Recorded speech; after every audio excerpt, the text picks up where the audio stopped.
মানুষকে আমরা কতজন কতভাবেই না বিশ্লেষণ করে থাকি, কখনো কখনো জীবনের নানা পরিচয় উপস্থাপন করি। সেই উপস্থাপনায় কেউ কেউ নিজেকে ফেমাসও মনে করি। কিন্তু দর্শক, আমরা বিশ্বাস করতে চাই আপনারা প্রত্যেকেই ফেমাস, প্রত্যেকেই নিজ নিজ কাজে অসাধারণ এবং ফেমাস। বিশ্বাসটা শুধু নিজেকে করতে হবে, আর আমরা আপনার সেই বিশ্বাসের জন্য বারংবার আপনাকে প্রশ্ন করে মনে করিয়ে দিতে চাই, আর ইউ ফেমাস? দর্শক, স্বাগত জানাচ্ছি আজ আর ইউ ফেমাস সিজন 4-এ। আপনাদের সাথে রয়েছি আমি আহমেদ রেজা।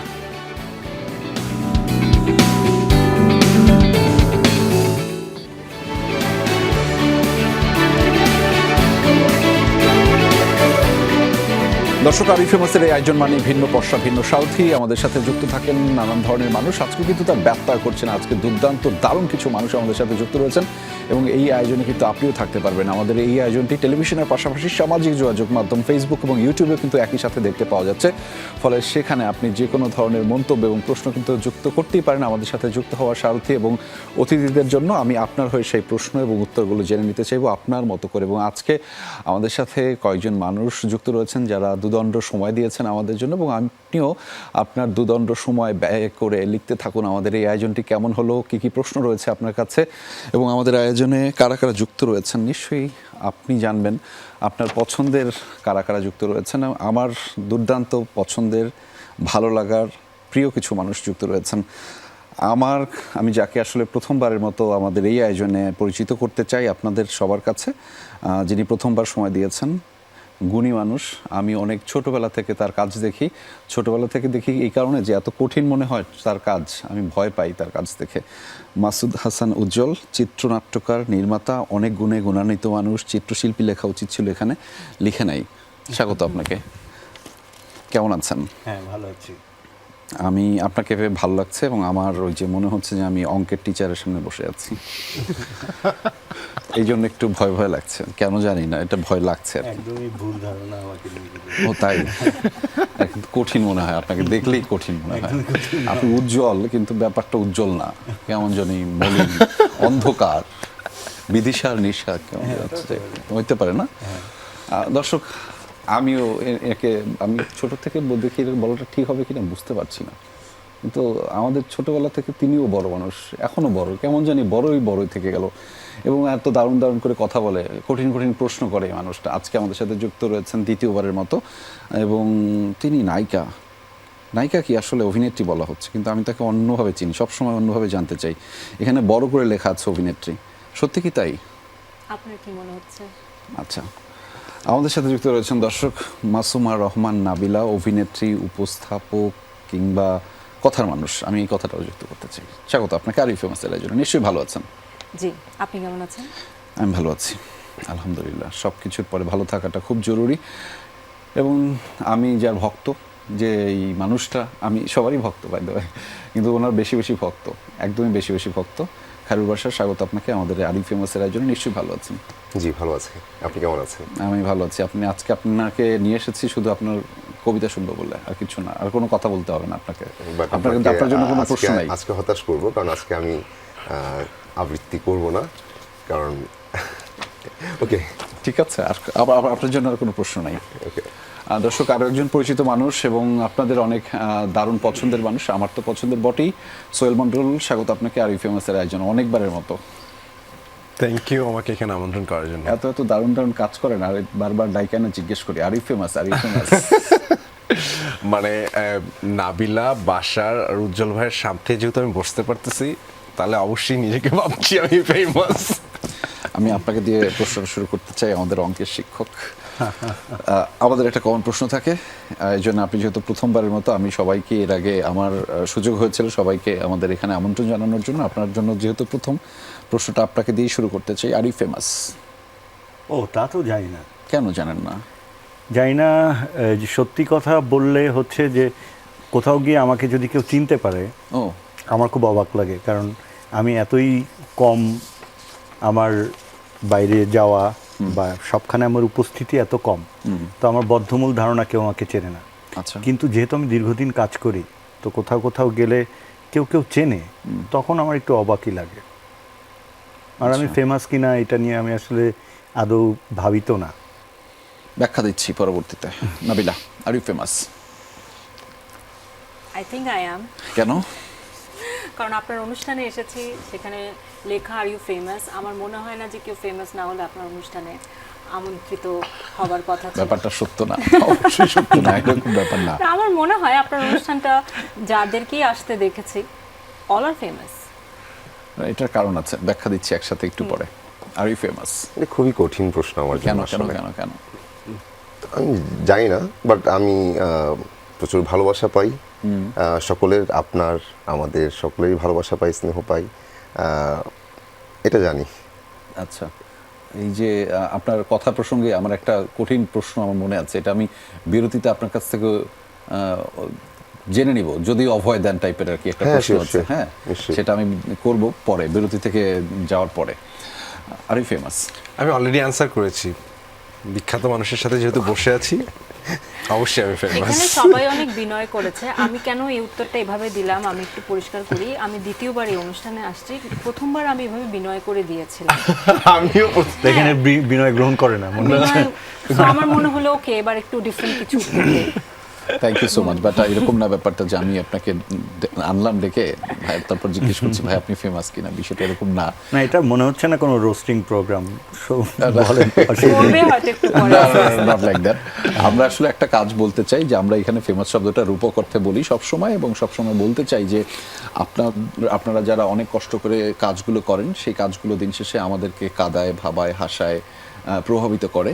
এবং এই প্রভাবিত করার ক্ষেত্রে আপনি যখন আমাকে প্রভাবিত করেন তখন আমার নিজেরও একটা দায়বদ্ধতা থাকে, কারণ আপনি কষ্ট করে কাজটা করেন এবং দিন শেষে আমি আসলে মনে করে দিই আপনি আপনার কাজটা ঠিকভাবে করছেন তো। সো আর ইউ ফেমাস ব্যাপারটা একটা রূপক শব্দে আমি জিজ্ঞেস করছি উজ্জ্বল ভাই আপনি আপনার কাজটা ঠিকভাবে করছেন তো। আপনি যদি আপনার কাজটা ঠিকভাবে করেন আমার জন্য খুব তৃষ্ণার, আমি খুবই উৎসাহ পাই যে না আপনার কাজ দেখে তো আমার ভালো লাগে, আমি তো প্রভাবিত হই, আমি তো হাসি কাঁদি, তাই না? সেইটা হচ্ছে এইভাবে একটু জিজ্ঞেস করি ভিন্নভাবে, আর কিছু না। আমি একটা সিনেমা নিয়ে কথা বলতে চাই। এই সিনেমা আসলে আমার জন্য কঠিন মনে হয়েছে এবং অনেক দর্শকের জন্য অনেক কঠিন মনে হয়েছে। আমি একটু বৃহৎ অংশে যেতে চাই। অনেক দর্শক বলছে অনেক কঠিন ব্যাপার, আপনারা খুব সহজ করে কথা বলেন। আমি বনলতা সেন নিয়ে কথা বলতে চাই। কেমন ফিডব্যাক পাচ্ছেন সেটা একটু প্রথমে জানাবেন। অসম্ভব ভালো ফিডব্যাক পাচ্ছি, যতটা এক্সপেক্ট করেছিলাম তার চেয়ে অনেক বেশি। তার চেয়েও বেশি? আচ্ছা, কেন মনে হলো? না, আমরা সামাজিক যোগাযোগ মাধ্যমে তো দেখতেই পাচ্ছি, হ্যাঁ, মানে সেখানে তো সবার পজিটিভ রেসপন্সই পাচ্ছি। আর কঠিন কথাটা বারবার আসছে তো আমার এখন একটা লোভ লাগছে একটা কবিতার রেফারেন্স দিতে। এটা টি.এস. এলিয়টের একটা কবিতা আছে, love song of Alfred Prufrock. হ্যাঁ, ওটার একটা লাইন আছে, there will be time you will prepare a face to meet the faces you meet.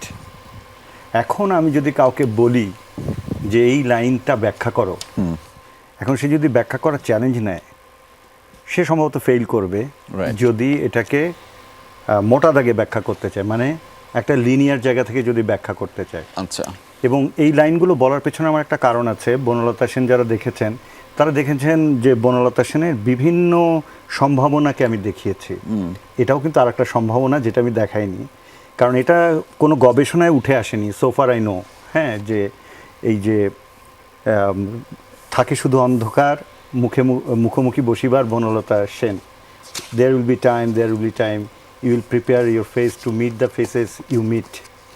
হ্যাঁ, তো ফলে যখন একটা কবিতা নিয়ে কাজ করা হবে তখন ওইটা ট্রেলার দেখেও বোঝা গেছে, কিন্তু ট্রেলারে জীবন দাসের কবিতাই ব্যবহার করা হয়েছে। তো বোঝা গেছে যে এটা আসলে ট্রেলার দেখেই আপনি সিদ্ধান্ত নিতে পারেন এই ছবিটা আপনি দেখতে চান কি যাবো কি যাবো না। হ্যাঁ, মানে কিরকম যে আমাকে পড়াশোনা করে যেতে হবে? এটা একটা ভালো প্রশ্ন, এটা আমাকে করলে আমি খুশি হই। পড়াশোনা করে যেতে হবে কি না এই প্রশ্নটা কিন্তু বেশ লজ্জাজনক, কারণ আমি এর আগেও একটা ইন্টারভিউতে বলেছি যে কবি কুসুম কুমারী দেবী 30-এর দশকের প্রধানতম বাঙালি কবি ছিলেন। 30-এর দশকের মানুষের যদি ওই প্রগতি থাকে, 2026 সালে এসে মানুষ বলবে লেখাপড়া করে যেতে হবে, তাহলে আমরা বিশ্ববিদ্যালয়ে শিখলাম কি? আমরা যে কলেজ বিশ্ববিদ্যালয়ে গেলাম তো পড়াশোনার উদ্দেশ্য ছিল কি? চাকরি করা শুধু। ফলে এটা বলাই খুব লজ্জাজনক। এটা বলার সুযোগ পাওয়ার জন্য আমি বলে ফেললাম এটা লুফে নিয়ে, কারণ এটা খুবই লজ্জাজনক। কেন? 30-এর দশকে মানুষের 30-এর দশক বাদ দেন, 18th সেঞ্চুরির বাংলাদেশ যখন হুতুম পেঁচার নকশা লেখা হচ্ছে, যখন রবীন্দ্রনাথ লিখছেন, যখন মহাভারতের অনুবাদ হচ্ছে, ওই সময়টায় যে প্রগতি ছিল, আমরা এই যে এখন কি যুগ বলে যেন এটা ইংরেজিতে ভুলে গেছি, Gen Z। হ্যাঁ, এই যুগে এসে যদি আমরা বলি লেখাপড়া করতে হবে, তাহলে তুমি ভাই যে লেখাপড়াটা করছো কলেজ বিশ্ববিদ্যালয়, ওই লেখাপড়াটার নাম কি? না, আমার এখানে 2-3টা বিশদ প্রশ্ন আছে, আমি আসবো আপনার কাছে, সেটা নিয়ে আপনি হয়তো এখানে আরো খুব ভালোভাবে রিলেট করতে পারবেন। আমি একটু নাবিলা আপনার কাছে যেতে চাই, কেমন ফিডব্যাক পাচ্ছেন? ভালো কেন বিশাখা বলে? না, অ্যাজ আ হোল ফিল্মের একটা ভালো ফিডব্যাক পাচ্ছি, এবং আমরা অনেকটা এরকম আশা করেছিলাম, কিন্তু আপনি যেটা আশা করেন সেটা যখন এত দারুণভাবে পেয়ে যান, তখন সেটা বেশ ভালো লাগার হয়। শুধু বিশাখা না, জীবনানন্দ দাশ, বনলতা সেন। সেও অনেক তার চরিত্রের জন্য প্রশংসা পাচ্ছে, মহিন, এবং আমরা যারা যারা রয়েছে সবাই বেশ বেশ ভালো প্রশংসা পাচ্ছে, তো অফকোর্স ভালো লাগার। আপনাকে কি বলে ডাকছে লোকজন? বনলতা সেন সেটাই কি বেশি ডাকছে, নাকি আমি একটু ভিন্ন ধাঁচে ঢেকেছি যে বিশাখা? না, আপনি যেটা বলেছেন এটাও আমি পেয়েছি। আজ আমরা বিভিন্ন হল ভিজিটে গিয়েছিলাম ঈদের সময়, তখন অনেকেই হল থেকে বেরিয়ে আমাকে বিশাখা বলেই ডাকছিল, যেটা আমার জন্য ভালো লাগার ছিল। নাকি হেলেন? হেলেনও পেয়েছি, হ্যাঁ। আমার একটা প্রশ্ন আছে, আপনার বয়স কত? আমি আপনার কি মহাকালের। মনে হয়? মহাকালের। আমি মহাকালের, হ্যাঁ। ঠিক আছে।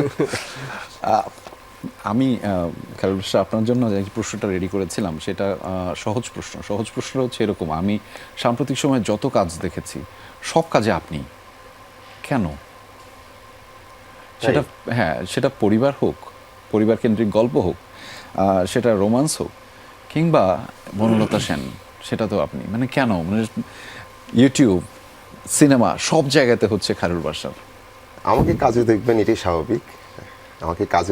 স্বাভাবিক, এখন পারিবারিক গল্প হোক, রোমান্টিক কাজ হোক, বা সিনেমায় হোক, সেটা এই কাজগুলো করা ছিল, সামনে আসছে, তো দেখতে পেলেন। এখন কেন কি বলবো, কেন, তো আমাকে কাজে দেখবেন এটাই স্বাভাবিক। আচ্ছা, কাজে দেখাটা স্বাভাবিক। হ্যাঁ, আমি কাজ করে যাব এটাও স্বাভাবিক, কিন্তু একটা But মানুষ, আমি লাকি যে আপনি সব কাজে আমাকে দেখেছেন, বা আমার সব কয়টা কাজ হয়তো আপনি দেখেছেন। এটা কি অ্যালগরিদম সেট হয়ে গেছে যে আমার নিশ্চয়ই যে খায়রুল বাশারের কাজগুলো আমার আমাকে জন্য বেশি পছন্দ করেন, তাই হয়তো আমার কাজগুলো আপনার সামনে বেশি সামনে আসে। বেশি বেশি চলে আসতেছে। আচ্ছা, খুব ভালো, খুব ভালো। বাট কাজটা থাকুক, কাজটা জারি থাকলে ভালোই তো লাগে না? আমাদের লোকজনই তো কাজ করছে, তাই না? এই কাজটা করতে পারে কেমন লাগছে? ভীষণ ভীষণ ভালো, এবং আমি কেন? সৌভাগ্যবান মনে করি নিজেকে, কারণ কবি জীবনানন্দ দাশ, ওনার চরিত্র করতে পারা, এটা একটা ক্ষুদ্র মানুষ হিসাবে আমার এটা বিশাল বড় প্রাপ্তি।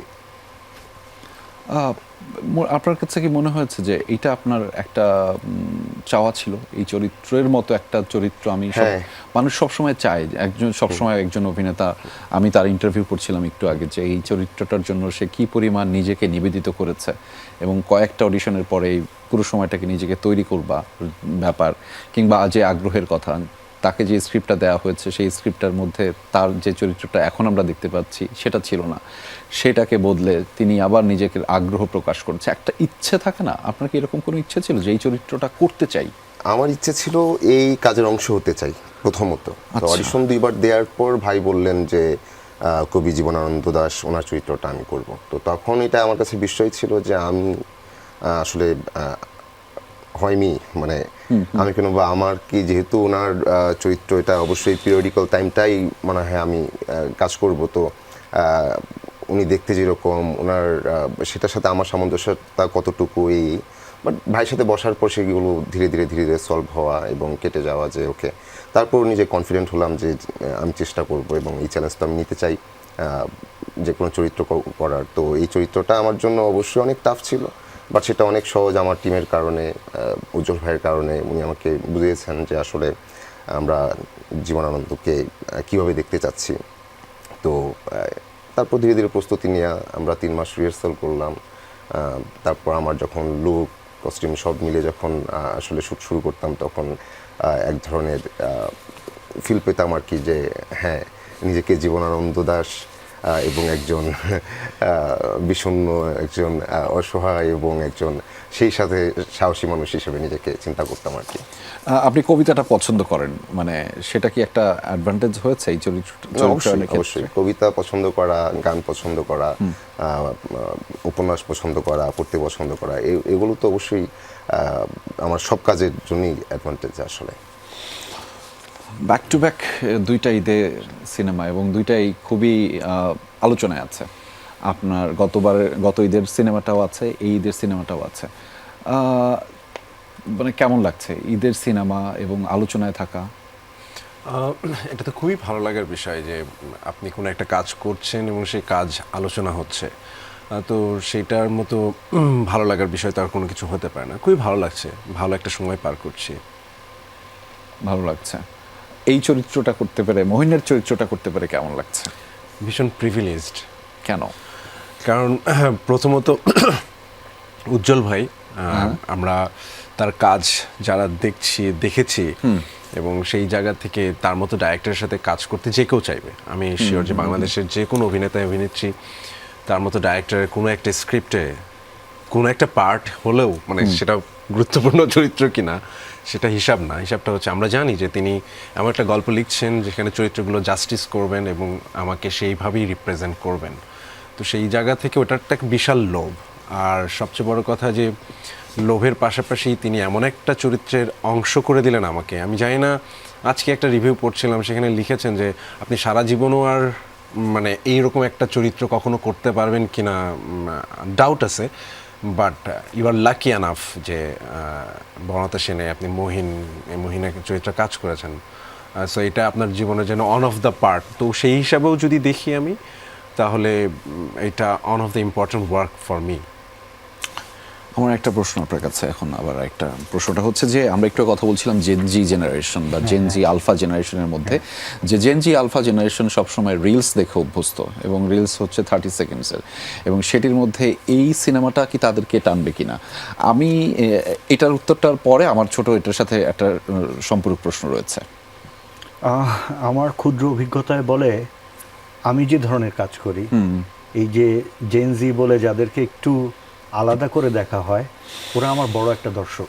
আচ্ছা, যেমন আমার যে জীবন ফড়িংয়ের আমি আসছিলাম এর বড় অংশই এই যে জেনজি, এরাই দেখে। ফলে এরা রিলস দেখলেও এরা খুব অদ্ভুত একটা জেনারেশন। যেমন এই জেনারেশনে একটা ছেলেকে আমি চিনি, অঙ্কন, কোক স্টুডিওতে ওর একটা গান, অন্ত ও যখন আমার ওখানে আসলো, ওর গান শুনে আমি বিশ্বাসও করতে পারিনি যে একটা এই জেনারেশনের একটা বাচ্চা ছেলের এত ডেপথ থাকতে পারে তার লিরিকে। ফলে ওদেরকে সন্দেহের চোখে দেখা যাবে না। ওরা যার তৈরি হবার, যার গভীর হবার, সেটা আসলে কোনো জেনারেশনের উপর ডিপেন্ড করে না। সেটা সবকালেই ছিল, 15th সেঞ্চুরিতেও ছিল, 260 BC-তেও ছিল, এখনও আছে। এই কথাটাই আমি, মানে সম্পূরক প্রশ্নটা আমার এখানেই ছিল যে যে জীবন ফড়িংয়ের সম্ভবত আপনার আরো 12 বছর বা 14 বা 2009 করেছিলাম। হ্যাঁ, 13-14 বছর আগে। হ্যাঁ, সো সেই সময়কার কাজ, যে সময় সোশ্যাল মিডিয়াটা এত বেশি জনপ্রিয় ছিল না, এখনো সেইখানকার কন্টেন্টগুলো মানুষজন শেয়ার দেয়, এবং তখনকার আপনার যে চিন্তা ভাবনা সেটা এখনো সমসাময়িক, এবং সেটা মনে হয় আরও থাকবে। এবং আপনি এখন যে কাজটা করছেন, আমি হয়তো বলতে চাচ্ছিলাম যে জেনজিদের জন্য এটা পারফেক্ট কিনা, এটা দেখা যাবে যে আপনি এখন কাজটা করেছেন, আগামী 10 বছর পরে মানুষজন এই কন্টেন্টটাই বারবার শেয়ার দিচ্ছে। না, আপনি যেই কাজটা করেন, আমার কাছে মনে হয়েছে যে কাজটা একটু সময়ের চেয়ে বেশি এগিয়ে থাকে, একটু বেশি এগিয়ে থাকে। প্রবর রিপনের সেই যে ডায়লগ এখনও মানুষজন কেমন করে যেন শোনে, বুধ হয়ে শোনে, এবং সেটা তো আপনি আপনার সেই কাজের মাধ্যমে উপস্থাপন করেছেন, এবং সেটি জেনজি বলি কিংবা আলফা বলি, তারা তাদের মতো করে উপস্থাপন করার চেষ্টা করেন। তো আমার প্রশ্নটা ছিল যে আচ্ছা, ওরা কি ভাবে? এক্স্যাক্টলি আপনি আসলেই বলেছেন যে ওরা আসলে ভাবে। ওরা যে ভাবে এটা আমরা ভাবতে পারি না। হ্যাঁ, এবং এই ভাবনার মিল রেখে একটা মিল জায়গায় একটা ছেদ ঘটাতে হবে, সেটা হচ্ছে একটা বিরতি নিতে হচ্ছে। আরিফে মাসের জন্য একটা ছোট্ট বিরতি নিচ্ছি, ফিরছি একটু পরে। কোথাও যাবে না, আমাদের সাথেই থাকুন, আরো অনেক গল্প আছে। দর্শক, আরো একবার স্বাগত। আপনারা দেখছেন আরই ফেমাসের আয়োজনে একঝাঁক গুণী মানুষ, গুণী সাথী আমাদের সাথে যুক্ত রয়েছেন, যাদের সাথে আড্ডাটা হচ্ছিল বেশ জম্পেশ। উজ্জ্বল ভাই, আমি আপনার কাছে আবার ফিরতে চাই। আমি আপনার সম্পর্কে খোঁজ নিয়ে জানলাম আপনি বাংলা গানের দল মেঘ দলের প্রতিষ্ঠাতা সদস্য ছিলেন। হ্যাঁ। আচ্ছা, সমস্যাটা এইখানে না, সমস্যাটা হচ্ছে এই ঈদে আপনার একটা সিনেমা বের হয়েছে, মানে এর মধ্যে কোনো যোগসাদৃশ্য আছে কিনা আমি এটা বোঝার চেষ্টা করছি। এই ঈদে আরেকটা সিনেমা বের হয়েছে, ওনার নাম হচ্ছে, আরেকজন পরিচালক, ওনার নাম হচ্ছে মেজবাউর রহমান সুমন। উনিও বাংলা ব্যান্ড দল মেঘধরের একজন প্রতিষ্ঠাতা সদস্য, ওনারও একটা সিনেমা বের হয়েছে এবং আপনাদের দুজনেরই একটা একটা করে সিনেমা বের হয়েছে। ব্যাপারটা কি আসলে? এটা আসলে কোইন্সিডেন্স। সত্যি তাই? হ্যাঁ হ্যাঁ, আমরা পরিকল্পনা করে একসঙ্গে ছেড়েছি, ব্যাপারটা এরকম না। আচ্ছা, একদমই একরকম না? না, আর ওর ওর ওর কাজের ধরন একরকম, আমার একদমই একরকম, মানে দুজনের কাজের স্টাইলই আলাদা, ফলে ভালোই তো একসঙ্গে আসলো দুই বন্ধুর ছবি। বাহ, আমি মানে বোঝার চেষ্টা করছিলাম যে ঠিক কেমন করে দুজনের সিনেমা একই সাথে একই সময় বের হলো। ওই মহাকাল মিলিয়ে দিয়েছে আমার মনে হয়, একদমই, একদমই। এরকম কিছু আর কি। প্ল্যান যে দুজন মিলে করিনি সেটা সত্যি। আচ্ছা, মিলুদা, আমার একটা প্রশ্ন হচ্ছে আপনার কাছে, মানে জীবনানন্দ দাশ কি বরিশালের ভাষায় কথা বলতেন? আপনি কি এটা জানেন কোনো না কোনোভাবে? হ্যাঁ, জানি। এবং সব জানলাম আসলে ভাইয়ের কাছে, আগে জানতাম না, সিনেমায় যুক্ত হওয়ার পর জানলাম ভাইয়ের কাছ থেকে। উনি কি? উজ্জ্বল ভাই জানালেন যে বরিশালের ভাষায় কথা বলতেন এবং আমাদের সিনেমায় একটা সিনে এসে অল্প করে বরিশালের ভাষায় কথা বলেও। হ্যাঁ, অল্প করে বলে। মানে যখন রসিকতা করতেন হ্যাঁ, তখন রসিকতা করতেন। বরিশালের ভাষায় কথা বলতেন। আচ্ছা, নিউটনের কাছে আমার একটা প্রশ্ন আছে। নিউটনের কি ঘোড়া ছিল কিনা আমি জানি না। ঘোড়া ছিল নিউটনের? নিউটনের ঘোড়া ছিল কিনা জানি না, তবে মহিনের ছিল। মহিনের ছিল না? তো মানে নিউটন, মহিন সব যখন একসাথে আসলো, সব চরিত্রগুলো যখন একসাথে আসলো, মানে সেটা আসলে কেমনভাবে আপনার কাছে পোর্ট্রে করতে কোনো ধরনের চ্যালেঞ্জ হয়েছে কিনা? যে পুরো সিনেমাটা জুড়ে যে নায়কেরা বলে না যে স্ক্রিন প্লেটা অনেকক্ষণ বেশি, আপনার স্ক্রিন টাইমটা, প্রেজেন্সটা অনেকক্ষণ সবচেয়ে বেশি মনে হয় আপনার ছিল, তাই না? আমি সেটা বলতে পারবো না, কারণ পুরো স্ক্রিন না। প্রেজেন্স জুড়ে আসলে ডাইরেক্টর ছিলেন আমি মনে করি। ও না, পুরো screen এটা খুবই ডিপ্লোম্যাটিক ধাঁচের উত্তর না দিচ্ছেন। না, একদমই ডিপ্লোমেট আছে না। আপনি যদি একটু আমার কথার অ্যান্সারটা ঠিক মতো ধরতে পারেন তাহলে বুঝবেন কেন আমি কথাটা বলছি। Right. So, পুরো সিনেমা জুড়ে আসলে উজ্জ্বল ভাই ছিলেন। আসলে যেটা নিউটন বা মহিন, এটা তো আসলে একটা ক্যারেক্টার। এখন সেইটা দর্শক যখন সিনেমা হলে দেখবেন, তিনি তার মতো করে একটা জার্নি করবেন এই চরিত্রের সাথে, মানে সেইভাবেই আসলে চরিত্রটা আছে আর কি। আমাদের সবসময় বলা হয়েছে চরিত্র সম্পর্কে খুব বেশি বলতে না, তো অতটুকুই বলতে পারছি। আপনি যদি সিনেমাটা দেখে থাকেন তাহলে আপনিও হয়তো সেই জার্নিটার সাথে মার্চ করেছিলেন। দেখেছি, আমি আমার নিজের টাকা খরচ করে দেখেছি। ওকে, তাহলে তো আপনি জানেন। আমি জানি, এই জন্য একটু জানার বোঝার চেষ্টা করছিলাম যে আসলে চ্যালেঞ্জগুলো ছিল কিনা। চ্যালেঞ্জ তো পুরো জিনিসটাই, মানে পুরো বিষয়টাই চ্যালেঞ্জ ছিল। যেটা হচ্ছে যে প্রথমত যেই স্ক্রিপ্ট, যেই স্ক্রিন প্লে, এবং সেই স্ক্রিন প্লে একে তো জীবনানন্দ দাশ, তারপরে হচ্ছে তার কবিতা, যিনি যার কবিতা বাস্তব পরবাস্তবতার মিশেল সবসময় ছিল, এবং তিনি মানুষটাও অনেক অন্তর্মুখী ছিলেন। মানে সেই অর্থে মানে গবেষণালব্ধ এখন হয়তো বের হয়ে আসছে, বা উজ্জ্বল ভাই দীর্ঘদিন জীবনানন্দ দাশের মধ্যে বাস করার কারণে তার যে ইন ডিটেলস তার চিন্তা প্রক্রিয়া বা তার ফিলোসফিক্যাল যে জার্নি, সেইটাকে অ্যাডপ্ট করা এবং সেটাকে চরিত্রের মধ্যে ধারণ করা, পুরো বিষয়টাই চ্যালেঞ্জ ছিল। আর আমার চরিত্রটা, আবারও বলছি, বেশি কিছু না বলার কারণ যেহেতু সিনেমা হলে এখনও চলছে, যে অবয়ব, সেই অবয়বটা ধারণ করার জন্য আমার সামনে কোনো রেফারেন্স ছিল না, কোনো ধরনের রেফারেন্স ছিল না।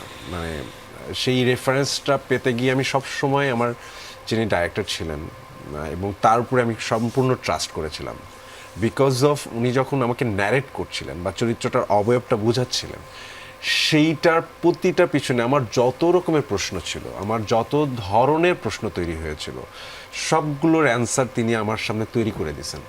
মানে তিনি আমাকে হাতে কলমে সেটা বুঝাইছেন যে কেন এটা এরকম, কেন ওইটা ওই রকম, কেন এই বিহেভটা করছে, কেন ওই বিহেভটা করছে।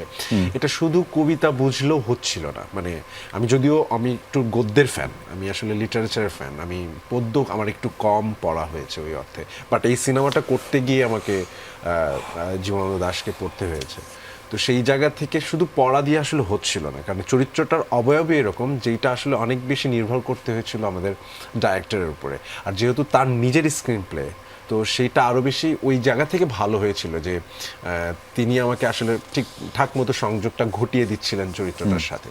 তো চ্যালেঞ্জ পুরোটাই ছিল, আমাদের যে সময়টা লেগেছে সেটাও একটা বিশাল চ্যালেঞ্জ, চরিত্রের অবয়বটা খুঁজতে গিয়েও যে এটা ছিল সেটাও একটা চ্যালেঞ্জ ছিল, এবং সেটার মধ্যে বাস করাটা এই যে দীর্ঘ সময় এবং ডাবিং পর্যন্ত সেই জিনিসটাকে ধরে রাখা, এইটা আমার কাছে মনে হয় যে একটা হিউজ, আমরা প্রত্যেকেই নাবিলা থেকে শুরু করে আমাদের যারা এন্টার কাজ যারাই ছিলেন প্রত্যেকের অসম্ভব রকমের পরিশ্রম গেছে সিনেমাটা করতে গিয়ে।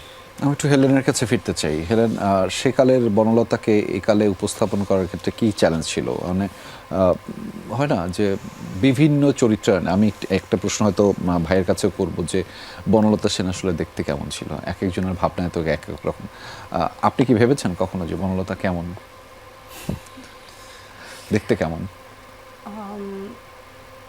আসলে এরকম একটি প্রশ্নের উত্তর আমি রিসেন্টলিও এক জায়গায় দিয়েছি। আমরা ইভেন যখন সোশ্যাল মিডিয়ায় এরকম একটি খবর বেশ আগে এসেছিল যে এরকম একটি সিনেমা আসছে, আমি সেখানে এই চরিত্রটি করছি, তখন আমি দেখলাম আমার চেহারা পাশে হচ্ছে হয় না বিভিন্ন স্কেচেস দেয়া, তো স্কেচেসগুলো না ভেরি ফেমিনিন। হ্যাঁ, তো আমরা আসলে বনলতা সেনকে খুবই ফেমিনিন, খুবই নরম, কমনীয়, নমনীয় এরকমটাই ভেবে থাকি, অতীব সুন্দরী ভেবে থাকি, যাকে সবাই আকাঙ্ক্ষা করে, চায়। আমার এই কাজটা করতে গিয়ে আমার উজ্জ্বল ভাইয়ের এই দর্শনটা বনলতা সেনকে নিয়ে আমার খুবই ভালো লেগেছিল, যে উজ্জ্বল ভাই চাচ্ছিলেন যে উনি বনলতা সেন কে এমনভাবে প্রেজেন্ট করতে চান। আসলে বনলতা সেন তো নয়, মানে আপনি আমাকে বারবার বিশাখা হেলেন বলছেন, তো এটা আসলে সে বনলতা সেনের খোঁজ বিভিন্ন চরিত্রের মধ্যে। হ্যাঁ, তো এই চরিত্রগুলোকে উনি এমনভাবে চাচ্ছিলেন যাকে দেখে অনেক বেশি দৃঢ় প্রত্যয়ী, দৃঢ় মনে হবে, বেশ শক্ত মনে হবে, বেশ প্রতিবাদী এক নারী মনে হবে। এবং উনি বলছিলেন যে নারী কেন সবসময় নরম কমনীয় হবে, নারী হবে এক শক্তিশালী, যার অবয়বটা হবে বেশ শক্তিশালী। তো আমাকে উজ্জ্বল ভাই রিহার্সালের সব এই কথাও বলেছে যে আপনি এমনভাবে অভিনয় করবেন যেন আপনাকে দেখে আমি ভয় পেয়ে যাই।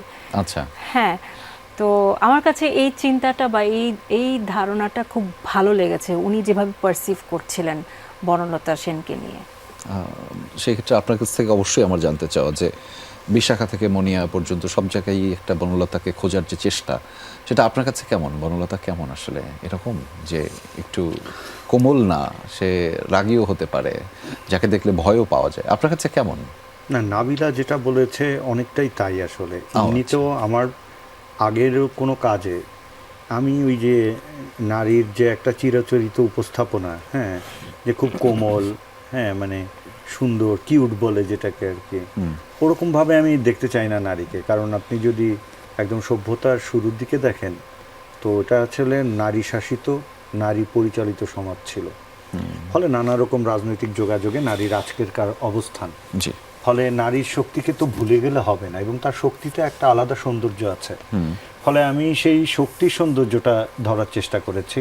আর বনলতা সেনকে আমি নিজেই দেখতে চাই না আসলে, কিছু কিছু ব্যাপার আছে না দেখা ভালো, তো বনলতা সেন সেরকম আর কি। আচ্ছা, দেখতে চান না?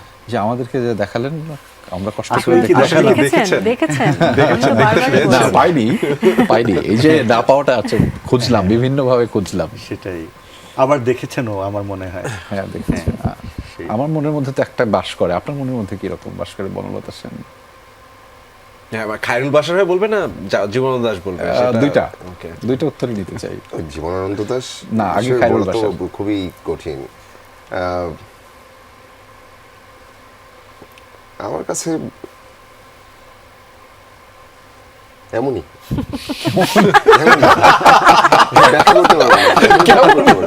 ব্যাখ্যা করতে পারবো না আসলে, কারণ আমার কাছে কুয়াশার মতোই এই চরিত্রটা, এটা এবং এই কবিতাটা পড়ে নানাভাবেই রিলেট করতে পারে আর কি কবিতাটাকে। সো কোনো একটা ফিক্সড আসলে ইসে আমি বনলতা সেনকে দেখি না।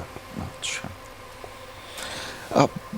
সবাই বলছে যে আপনাদের কাজগুলো বিশেষ করে ভিজুয়ালাইজেশন, ক্যামেরার কাজ এবং বিভিন্ন গ্রাফিক্যাল কাজগুলো এত দুর্দান্ত হয়েছে। যদিও একটা সোশ্যাল মিডিয়াতে একটা পড়ছিলাম যে কিছু বিষয় একটু চাইলে অ্যাভয়েড করা যেত। আমার মনে হয় উনি জীবনানন্দ দাশকে যে একদম শেষ দিকে পুড়িয়ে ফেলার যে দৃশ্যটা একটা আছে ছোট করে, সেটার কথা মিন করেছেন একজন দর্শক, যে সেটা না দেখালেও পারতেন। এই ভিজুয়ালাইজেশনের জায়গাগুলো কোথায় কোথায় করেছেন শুটিংগুলো বলা যাবে? সমুদ্রটা যেই সমুদ্রটা দিয়ে শুরু করেন, এটা কোথায় এত সুন্দর সমুদ্র? বাংলাদেশে? এই সমুদ্র সিনেমার পর্দায় বাংলাদেশে এটা তাও বলতে চাচ্ছি না। হ্যাঁ, বাংলাদেশ, বাংলাদেশে না? হ্যাঁ। বাহ, তাহলে জীবনানন্দ দাশ এবং বনলতা সেন সবাই হচ্ছে বাংলাদেশের, এই পুরো বাংলাদেশ জুড়েই থাকে, শুধু নাটোরে থাকে না। বাংলাদেশ না, সময়ে থাকে, মহাকালে থাকে। আচ্ছা। হ্যাঁ, জি। এই ভৌগোলিক সীমারেখায় আটকে কি হবে? কবিতাটা তো আরো বিস্তৃত। Right. আমরা সেটার ছোট একটা অংশ মাত্র। Consciousness of time as a universe. As a universe. Right right right. আচ্ছা, এই যে মহিনকে ন্যারেটর হিসেবে বেছে নিলেন, এটার কি কারণ ছিল? মহিন চরিত্রটা হচ্ছে জীবনানন্দ দাশের আমার মনে হয় সবচেয়ে মানে আধুনিক চরিত্রগুলোর মধ্যে একটা। দেখবেন যে কবিতার মধ্যে একটা লাইন আছে, প্রস্তর যুগের ঘোড়া যেন এখনো ঘাসের লোভে চড়ে, পৃথিবীর কিমাকার ডায়নামার পরে। তো এটা ধারণা করা হয় Jibanananda Das by that time আসলে থিওরি অফ রিলেটিভিটি পড়েছিলেন। তো সেটার একটা প্রভাব ছিল ওই চরিত্রে। প্রস্তর যুগ মানে হচ্ছে নিওলিথিক্যাল যুগ, সেখান থেকে পৃথিবীর কিমাকার ডায়নামোর পরে মানে 19th সেঞ্চুরি। ফলে এই যে টাইম ট্রাভেলিংয়ের একটা এসেন্স কিন্তু এই ক্যারেক্টারটার মধ্যে আছে। ফলে আমার কাছে উৎকৃষ্টতম চরিত্র মনে হয়েছে মহিনকে, যার জন্য আমার কোনো দেখবেন যে আমার ছবির পর্দায় কোথাও মানে লেখা নেই যে এটা অমুক সময়, কারণ মহিন হচ্ছে একটা টাইমলেস ক্যারেক্টার। একে ঠিক টাইম ট্রাভেলারও বলা যাবে না, মানে ও সময়ের মধ্যেই থাকে, ওকে আর ট্রাভেল করতে হয় না। তো এই ভাবনাটাই আসলে আমার ব্যাখ্যাটা এরকম, কিন্তু কবির ভাবনা ওই পড়লেই বোঝা যায়, প্রস্তর যুগের ঘোড়া যেন এখনো ঘাসের লোভে চড়ে, পৃথিবীর কিমাকার ডায়নামোর পরে। ফলে নিওলিথিক্যাল যুগ থেকে এসে 19th সেঞ্চুরির আবিষ্কারের কথা বলছে। ফলে মহিন তো এরকম সর্বত্র বিরাজ করতে পারে একটা চরিত্র, তার পক্ষেই একটা ন্যারেটর হওয়া ইজি। রাইট। ধোলাই খালেও ছিলেন না? মেবি। মহিলারা ধোলাই খালেও থাকে, এটাই হচ্ছে সবচেয়ে মজার বিষয়। সবার মাথার ভিতরেই আছে, মহিন সবকিছুর মধ্যেই বিরাজ করে, আপনার ভিতরেও আছে। আচ্ছা আচ্ছা আচ্ছা। এবং আমাদের আয়োজনের মধ্যে সবকিছুর মধ্যে একটা জিনিস বিরাজমান রাখতে হয়, সেটি হচ্ছে ব্রেক। দর্শক, আরিফ ফেমাসের আয়োজনে ছোট্ট একটা বিরতি নিচ্ছি, ফিরছি একটু পরেই। আমাদের সাথেই থাকুন, কোথাও যাবেন না, কেননা অনেক কিছু বিরাজমান। দর্শক, স্বাগত আরও একবার। আপনারা দেখছেন আরিফ ফেমাসের আয়োজন। একজন গুণী মানুষ, গুণী সারথি আমাদের সাথে যুক্ত রয়েছেন, যাদের সাথে আড্ডাটা হচ্ছিল বেশ জম্পেশ। ফিরতে চাই নাবিলা, আপনার কাছে দুদণ্ড শান্তি আসলে কোথায় পাওয়া যায়? পাখির চোখের নীড়ে, পাখির নীড়ের মতো চোখে? কঠিন প্রশ্ন। দুদণ্ড শান্তি পাওয়া তো বেশ এখন মনে হচ্ছে যত দিন যাচ্ছে দুষ্কর হয়ে যাচ্ছে। তবে আমার মনে হয় যে এই সিনেমার যে রেসপন্স আমরা পেয়েছি সেটা দুদণ্ডের শান্তির চেয়ে অনেক বেশি পাচ্ছি। বাহ বাহ বাহ, ভালো প্রমোশনাল। আমার জন্য তাই। খুব ভালো প্রমোশনাল। দুদণ্ড শান্তি কোথায় পাওয়া যায়? এই জিজ্ঞাসাতেও পাওয়া যায়, আরিফ এতদিন পাওয়া যায়। কোথায় ছিলেন, এমন একটা জিজ্ঞাসাতেও পাওয়া যায়। হ্যাঁ, এতদিন এটা কোথায় যার ছিলেন? যেভাবে যেখানে সুখ, যার যেখানে শান্তি, যেভাবে শান্তি। আমার মনে হয় দুদণ্ড শান্তি নিজেকেও নিজে দেয়া যায়। হ্যাঁ, নিজেকে একটু সুখী ভাবা, বাহ। ভালো আছি ভাবা, হ্যাঁ, এতেও পাওয়া যায়। সোহেল একই প্রশ্ন। এটা খুবই কমন, মানে আজকেই এই যে এক বড় ভাই আমাদেরকে ট্যাগ করছে, সেই ট্যাগের জায়গায় আমাকে লিখছে যে সোহেল মন্ডল এতদিন কোথায় ছিলে। দুদণ্ড শান্তি মনে হয় ওইটাইতেই। হ্যাঁ, এই জিজ্ঞাসাটা শুনেও তো ভালো লাগলো, তাই না? একদমই তাই। ওইটাই একটা শান্তি কাজ করা। এটা আপনার মাস্টারপিস কাজ কিনা, এখন পর্যন্ত সবচেয়ে বেস্ট কিনা? এটা আমি বলতে পারবো না, এইগুলো আসলে নির্ধারণ করে মহাকাল। এটা একটা খুব ফালতু কাজও হতে পারে, আবার এটা মাস্টারপিসও হতে পারে। আমি তো এটা বলতে পারবো না। মানুষের সক্ষমতার কি নিদারুণ অপচয়, তাই না? কি নির্ধারণ অপচয়। একদমই একদমই। একদম শেষের দিকে রয়েছে আমরা। নাবিলা, আপনাকে যে প্রশ্নটা করতে চাই যে জার্নিটা তো আরও অনেক দূর, মানে প্রত্যেকেরই আপনাদের অনেক অনেক দূর যেতে হবে, এবং এই চরিত্রগুলো নিয়ে এত ভাইয়া যেমন বললেন যে এগুলো হচ্ছে মহাকাল বলতে পারে যে এই কাজটাই আসলে সিগনিফিক্যান্ট কিনা, এই চরিত্রটাই সিগনিফিক্যান্ট কিনা।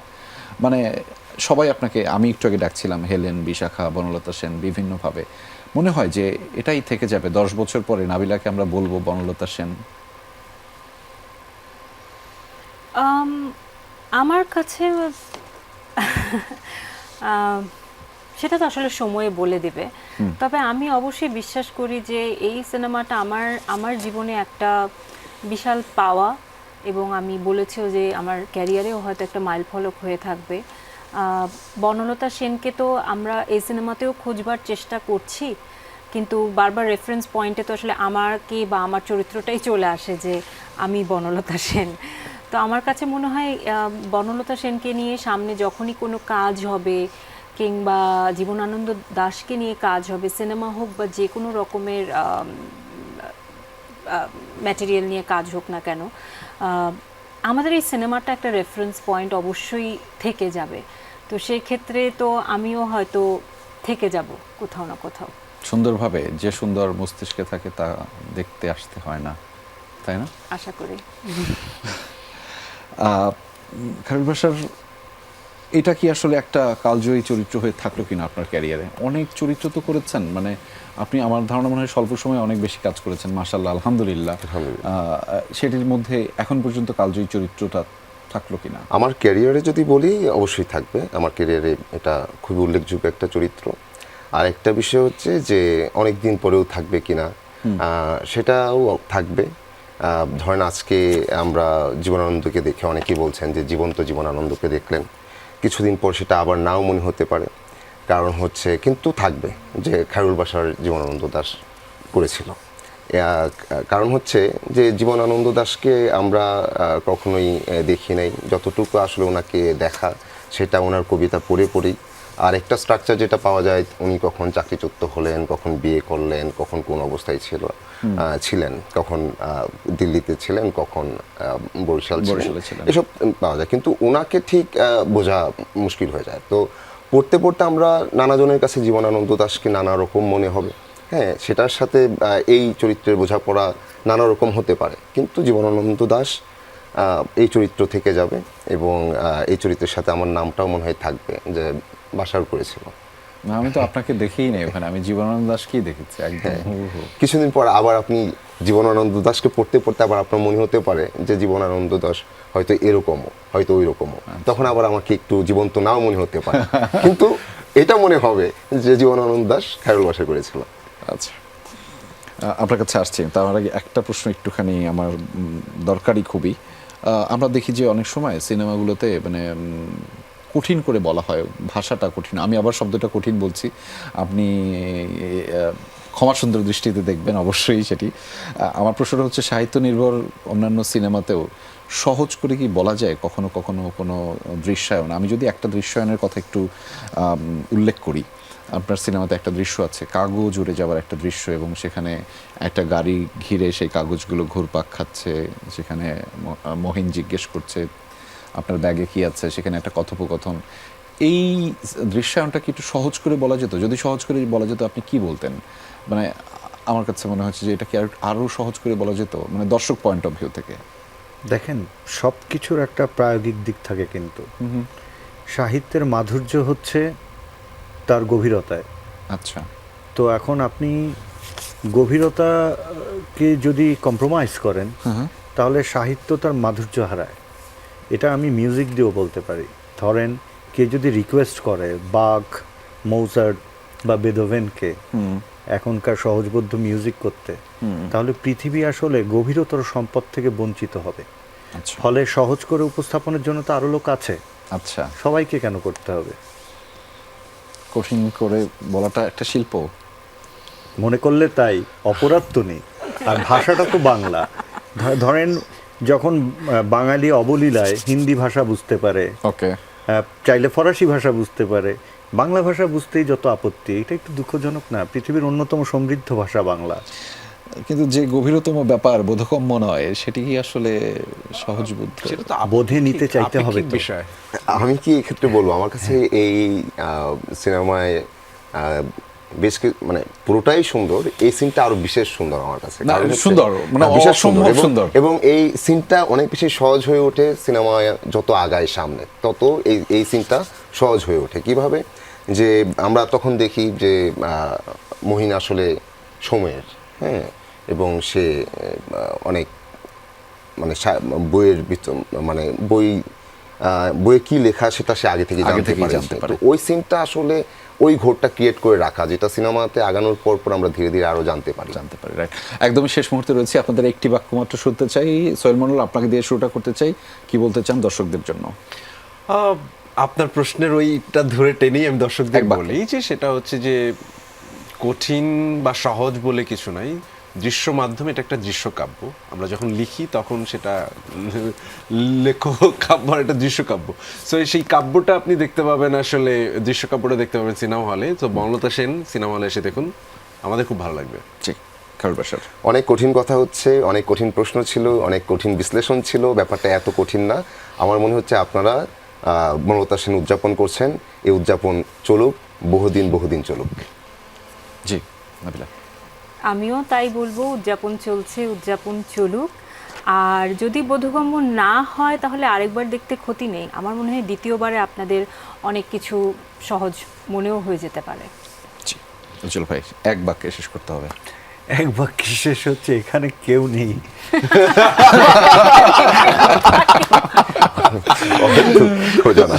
ধন্যবাদ, আপনারা সময় দিয়েছেন। এখানে কেউ না থাকলে দর্শক আপনারা আছেন, এবং আপনারাই হচ্ছে দিন শেষে বাংলাদেশের প্রতীক, বাংলাদেশকে নিয়ে যাবার অগ্রগণ্য সৈনিক, এবং দিন শেষে এই কাজগুলোর মালিক কিন্তু আপনি। এবং কাজগুলো দেখুন, ভালো হোক মন্দ হোক, সমালোচনা করুন, যাই করুক, আলোচনায় থাকুক বা সমালোচনায় থাকুক, কাজগুলো এগিয়ে নিয়ে যাচ্ছেন। এবং আপনি যদি আপনার মতো করে সেগুলো দেখে এবং এগিয়ে নিয়ে যেতে পারেন, তাহলেই না দিন শেষে বাংলাদেশের সমীকরণে কিছু না কিছু যুক্ত হবে। ভালো থাকবেন, দেখা হবে পরবর্তী আয়োজনে।